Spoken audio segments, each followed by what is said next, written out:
Hey, good morning, guys. Welcome to Drivetime. Thanks for being here. Today, we are lucky enough to have the one, the only Rene Cabrera with us. He has been a member of Cape Christian for about 15 years. He's actually a board member at Cape Christian for about the last 5 years.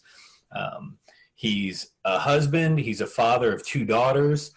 And he's just a guy who loves God and does what he can to try and bless and pour into others. So, hey, Rene, thanks for taking the time to be with us this morning. And if I'm missing any of the high points, feel free to jump on it. But we talked on the phone the other day, and we got into this conversation about kind of communication styles and how your communication styles and the way you interact with people around you was really changed greatly many years ago by the book, The Five Love Languages by Gary Chapman. I would love for you to go into that because it was so cool to hear your take on it. Almost, man. I just want to, thank you for the invite. And I was pretty excited for the opportunity to be able to share and even our initial discussion. And it was interesting how it kind of led into the book by, as you mentioned, by Gary Chapman, which is the Five Love Languages. And yeah, for me, I think I mentioned to you when we spoke earlier that, I first read the book and actually went to a marriage seminar. I want to say it was the late 90s. And, it just kind of resonated with me because, I always, I always think about, like myself, like, how do I, like, who am I? Like, what makes me happy? What makes me sad? And because these are feelings that I've always felt, especially when I first got married. My wife and I dated 5 years before we got married. And, there were things, of course, that we didn't experience until we started living together. And man, it was interesting, right? It was interesting that when we started living together, she had, her ways, her thoughts, and I had mine. And it wasn't always the smoothest, when it came to communicating. I was one of those people where, again, I guess for the lack of a better word, I just, I didn't really know who I was.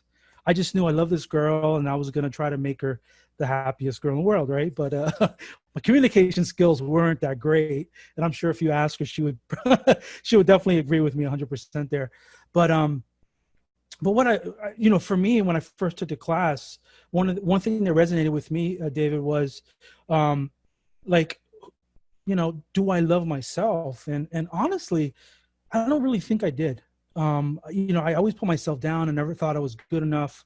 I had an issue communicating, really expressing what I felt and what I meant. A lot of times I just would crawl up on my shell and wouldn't say anything, which, you're bound to blow up at some point. And it was me. I was blowing up every other week. Right. And, so the first thing I learned was like how to love myself. And as I mentioned earlier, like, who am I? What do I like? What are my dislikes? And, going through that book and talking through it with my wife, I really learned. I learned that, right? And the Five Love Languages, it speaks about, what are the Five Love Languages? I think it's, words of affirmation, acts of service, quality time, touch, physical touch, gifts, receiving gifts and so forth. And I really learned that words of affirmation. I never really received that at home, so I didn't really know what that was until until that and until the read the book and again at the seminar that I really like to hear words of affirmation like, hey, Rene, you did a great job. And my wife would do that all the time, and I just remembered, man, like it feels good for someone to actually like say that to me, like I did something right, or they loved what I did. And there were a few others, and over time, yeah, man, I really started liking myself. And it wasn't until I went to a counselor, and I forgot what it was for. And the counselor was asking me questions, and they were asking me questions about my parents. And And the funny thing is I had a lot of resentment from my parents because of the things they did when I, raising me. And, and then like all this resentment for some reason was coming up when it came to my wife, and she didn't do anything wrong. I think it was just kind of the way I was built. So I just, she would say one thing and I'll bite her head off, and it just, the interaction wasn't great, man. So, but I learned to love myself, but now I needed to learn how to love others, right? How do I communicate with my wife? And then, the 5 love languages came up, and I don't remember how it came up, but I asked her, I honestly, David, I just asked her, man, like, what is your love language? She's like, touch. I love to be touched.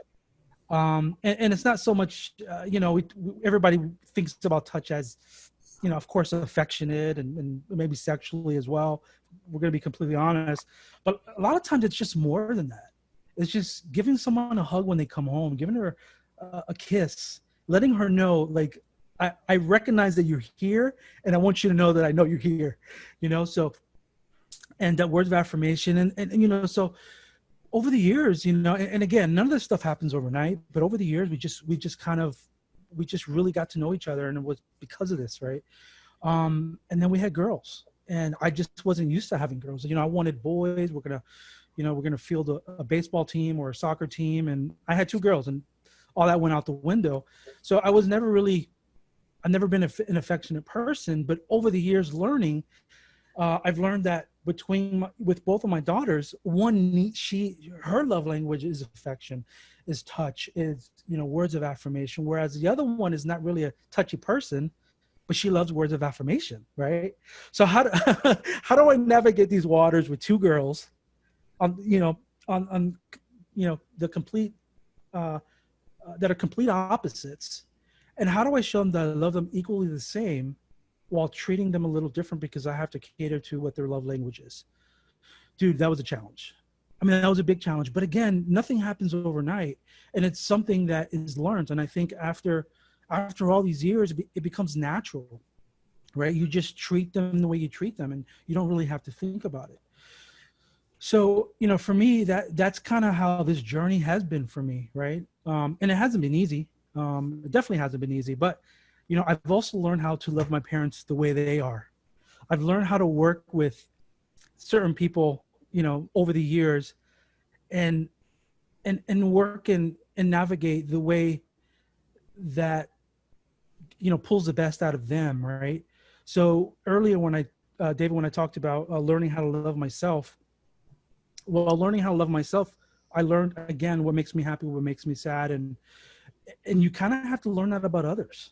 And that's really the cool thing with one of my friends. I know that he's a super hard dude, right? But he loves touch, like hugs and, fist bumps and everything you mentioned in one of our conversations, right?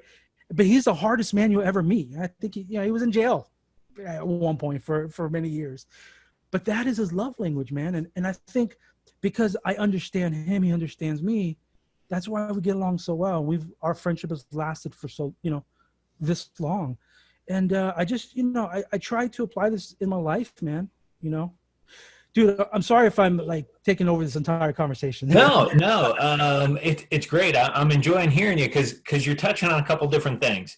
And what I can tell you what I'm hearing. And what I'm hearing is that when you were in a point in time in your marriage where you didn't feel like you were communicating well with your wife, what you did was you got intentional about figuring it out. You used the tools that you'd been taught, and you got intentional because what you really wanted was for her to know that you cared about her. And that's a big deal.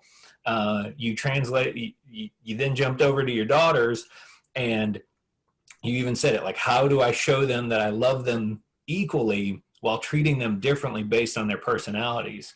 Right. And then, again, the tie into your friendships, I think that's the key to all of this, is just you're intentional in all of your relationships about communicating in a way where the people around you feel the appreciation that you have for them.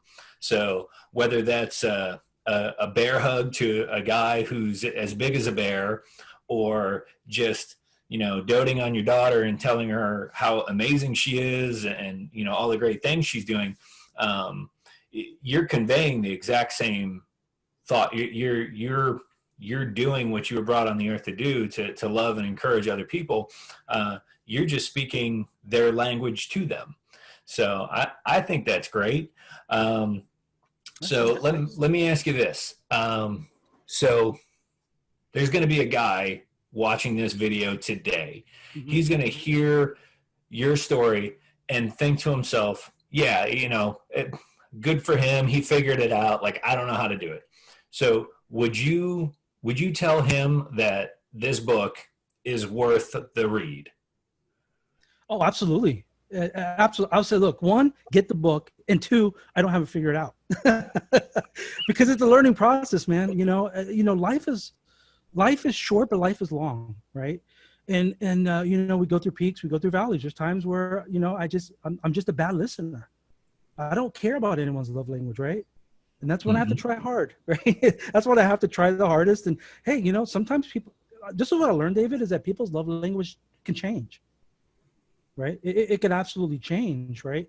But there's, and sometimes people ask me, hey, what's the secret? And the secret is there is no secret. Right. There's absolutely no secret. It's just doing it. It's just, right. Hey, saying, you know what, I'm uncomfortable right now, but I'm going to push forward. Right. So just continuing to be intentional about it. All right. So we're going to wrap up here in a second, but if you could tell these guys, like, what's the one important takeaway or maybe two quick things that you would tell them, do it this week so that they can just get 1% better, take one step closer to being the guy that they're called to be? So I have two things. The first thing is observe other people around you and get to know people and listen, right? Observe and listen.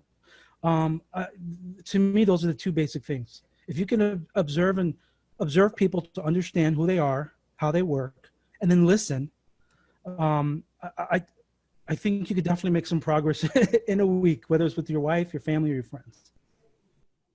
That's awesome. That's awesome. So, hey, Rene, thank you again. Thank you so much for taking the time to speak with us this morning. I appreciate your time, your effort, and definitely the wisdom. Guys, thank you again for tuning in to Drive Time, and we'll see you guys next week. See ya. Thanks, David.